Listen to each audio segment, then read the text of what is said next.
Most important question MCQ एसएचएममा सोधिरहेको छ, त्यो क्वेसन सल्भ गर्न गइरहेको छु।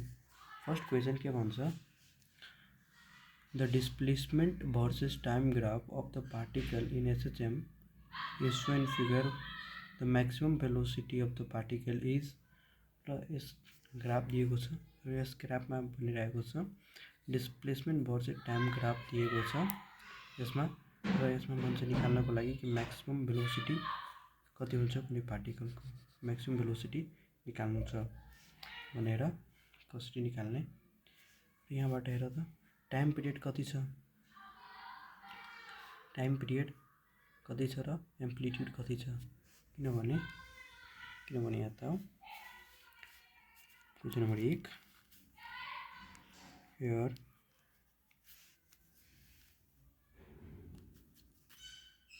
maximum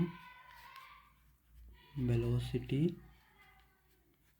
Vmax कति हुन्छ भनेर, maximum velocity a ओमेगा हुन्छ, यो फर्मुला हुन्छ maximum velocity को। त हामीलाई के गिभन कुरा यहाँ दिएको छ, हेरौँ के गिभन कुरा दिएको छ, एउटा टाइम पिरियड दिएको छ, एउटा कम्प्लिट साइकल घुम्नमा टाइम लागेको यति, एउटा कम्प्लिट साइकलमा जति टाइम लाग्छ त्यही नै टाइम पिरियड हो, र एम्प्लिट्युड कति हाइटसम्म गएको छ म्याक्सिमम त्यो हाइट भयो एम्प्लिट्युड। त हाइट हामीलाई त्यो एम्प्लिट्युड पनि दिएको छ, amplitude A equals to 1 centimetre दिएको छ, र time period T equal to 0.2 second दिएको छ, यहाँ हेर्न सक्छौँ 0.2 सेकेन्ड दिएको छ, 0.2 सेकेन्ड दिएको छ। अब यस फर्मुला युज गरेर म्याक्सिमम भेलोसिटी निकाल्न सक्छौँ। Vmax equals to a omega, ए थाहा छ कति छ 1 सेन्टिमिटर, ओमेगा कति हुन्छ 2 pi by t, 1 centimetre into 2 pie t हामीलाई दिएको छ 0.2 सेकेन्ड, 0.2 क्यालकुलेसन गर्दाखेरि कति भइहाल्छ 31.4 सेन्टिमिटर पर सेकेन्ड, किन सेकेन्डमा छ, त्यही हुन्छ Vmax ठिकै हुन्छ। ल अब सेकेन्ड क्वेसनमा जाउँ। सेकेन्ड क्वेसन के भनिरहेको छ, the time period of oscillation of mass m suspended from a spring in is 2 second, what will be the period if mass is equal to 4m। ल क्वेसन के भनिरहेको छ, यहाँ हेरौँ सेकेन्ड नम्बर क्वेसनमा के भनिरहेको छ, क्वेसनमा भनिरहेको छ कि टाइम पिरियड 2 सेकेन्ड छ जब यम मासलाई एउटा स्प्रिङले सस्पेन्ड गरिएको छ भनिरहेको छ। एउटा स्प्रिङले यम मासलाई सस्पेन्ड गरेर ओसिलेट गरेर आइरहेको छ, त time period equal to 2 second लागिरहेको छ त भन्ने। त्यस्तै एउटा स्प्रिङले 4m मासलाई सस्पेन्ड गर्दाखेरि टाइम पिरियड कति हुन्छ त्यो निकाल्नु पर्यो। ल त्यो हेर, हियर टाइम पिरियडको फर्मुला के हुन्छ, T equal to 2 pi root under L/G, यो फर्मुला हुन्छ टाइम पिरियडको। यो फर्मुला भयो टाइम पिरियडमा। पहिला केस नम्बर 1 के गर्छौँ, mass of the particle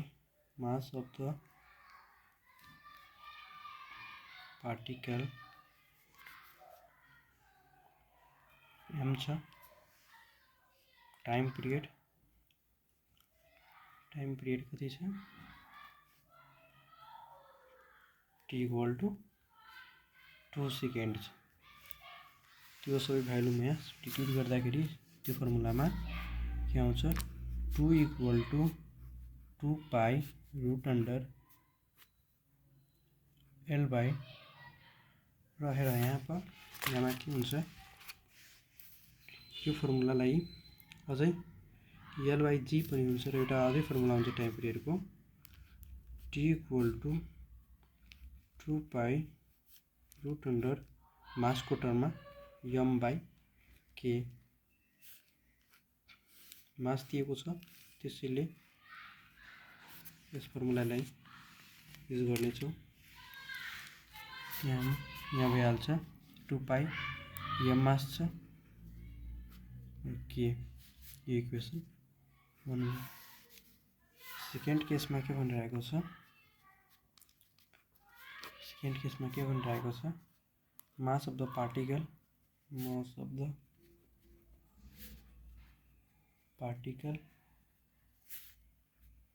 कति छ, 4m छ।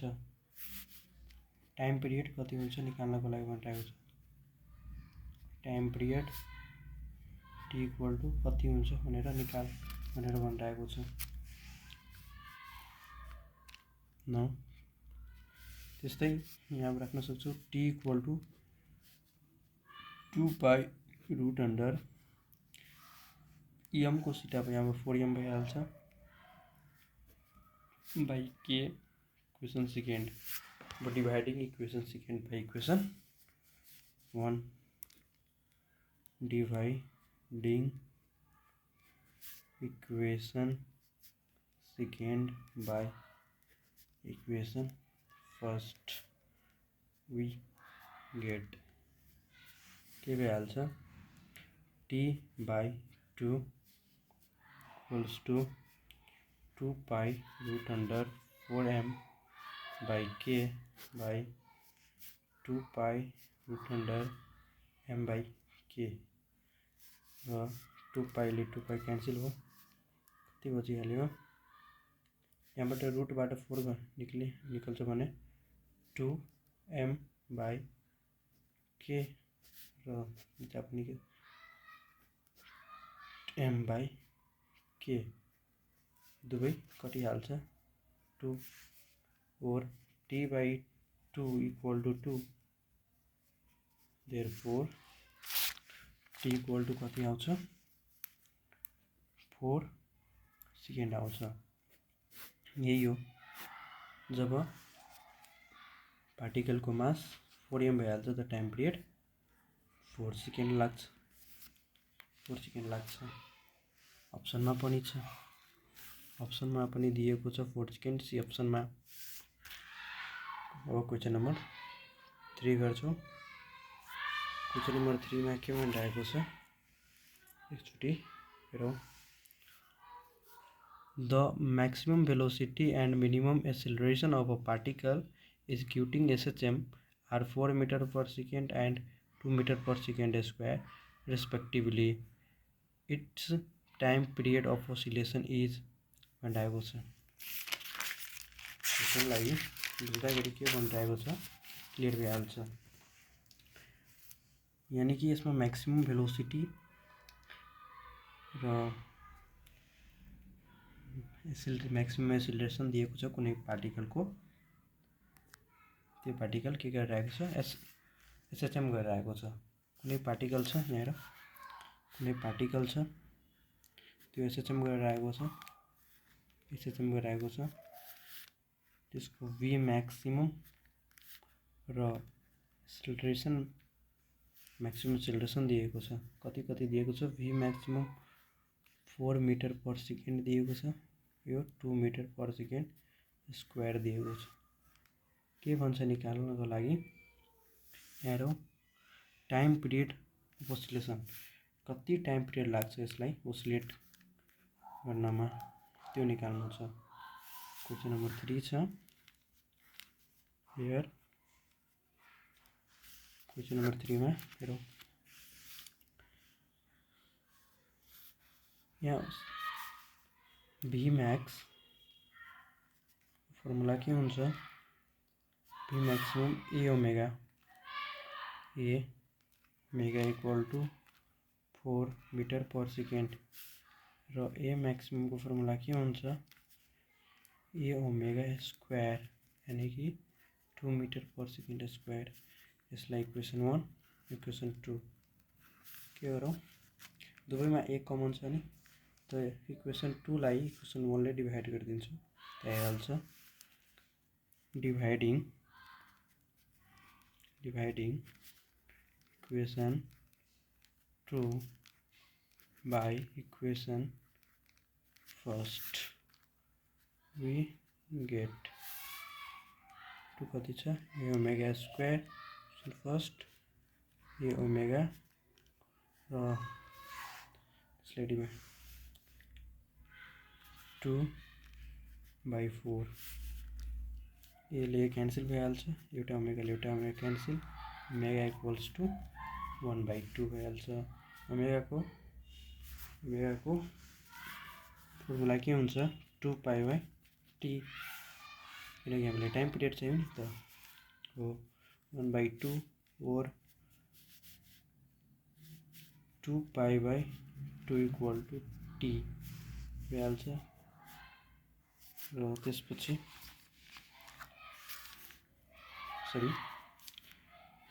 T equals to 2 pi into 2 भइहाल्छ, therefore T equal to 4 pi second भइहाल्छ।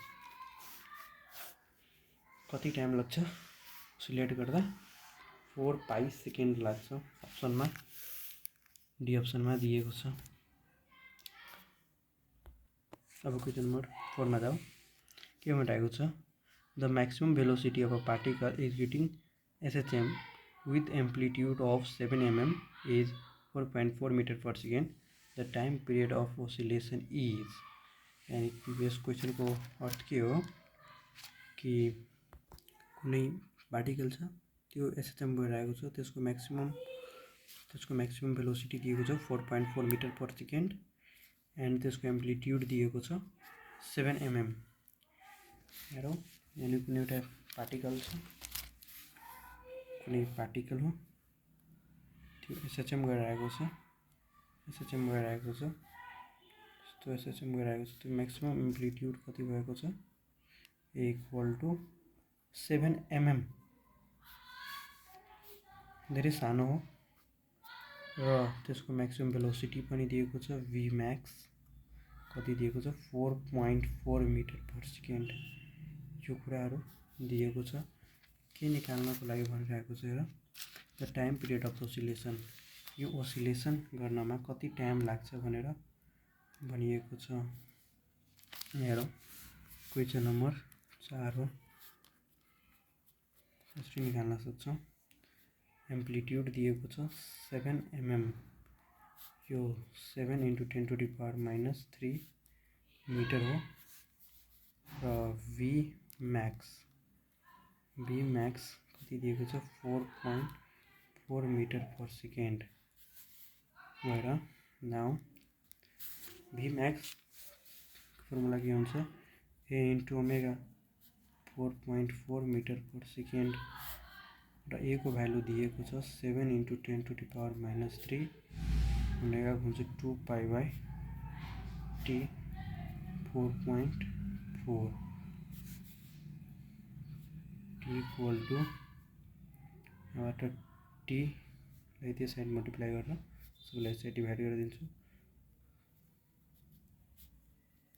2 पाई बाई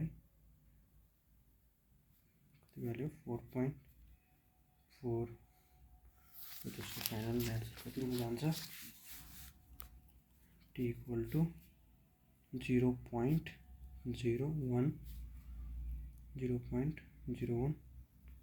सेकेंड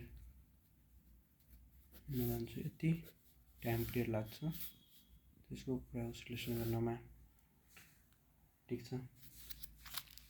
अब क्वेश्चन नंबर 5 में जाओ के बताएको छ question number 5 particle undergoes SHM having time period t. What is the time taken by it to move from mean position to half of amplitude? एउटा particle छ जुन SHM गरिरहेको छ टी टाइम पिरियडमा भन्छ कति टाइम लाग्छ कति टाइम टेकन गर्छ मुभ गर्नमा मेन पोजिसनबाट हाफ अफ एम्प्लिट्युड जानमा कति टाइम टेकन हुन्छ निकाल्नलाई भनिरहेको छ के छ क्वेश्चन नम्बर 5 मा हियर एउटा पार्टिकल कति टाइम लाग्छ मेन पोजिसनबाट यानी x = 0 बाट हाफ अफ एम्प्लिट्युड जाँदाखेरि डिस्प्लेसमेन्ट हाफ र हेरौँ कुनै पार्टिकल यस्तो SHM गरिरहेको छ टी टाइममा एम्प्लिट्युड छ र मिड पोजिसनबाट सुरु गर्दाखेरि कति टाइम लाग्छ a/2 मा पुग्दाखेरि के हुन्छ मेन पोजिसनबाट स्टार्ट गरिएको इक्वेसन के हुन्छ SHM को y = a sin ωt और स्ट्रीमबाट SHM गर्थ्यो भने के हुन्थ्यो a cos ωt हुन्थ्यो र यति दिएको छ हामीलाई कहाँसम्म जान्छ a/2 सम्म जान्छ a/2 यो a भयो sin यो निकाल्नु भनेको कति इन्स्टेन्ट अफ टाइममा यहाँ जान्थ्यो भने त्यो निकाल्नु भनेको यो के भइहाल्यो 2π/t * t र यसले क्यान्सल भइहाल्छ 1/2 = sin 1/2 sin 2π/t * t भइहाल्छ र यो साइन कतिको भ्यालु हो भनेर भन sin π/6 को भ्यालु हो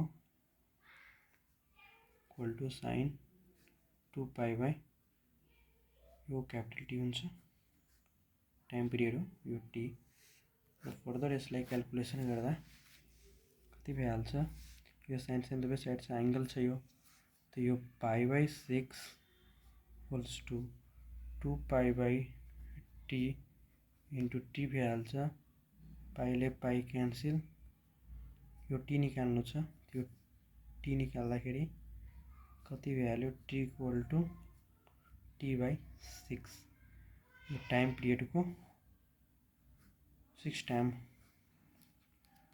कम भयो हैन कम भयो यो टाइम त्यति लाग्छ यो आन्सरमा पनि दिएको हैन 6 टाइम होइन 6 to 12 टाइम हुन्छ 12 टाइम हुन्छ ल 12 टाइम हुन्छ 6 * 6 12 भइहाल्छ आन्सरमा डी मा दिएको छ त्यति ल अब क्वेशन नम्बर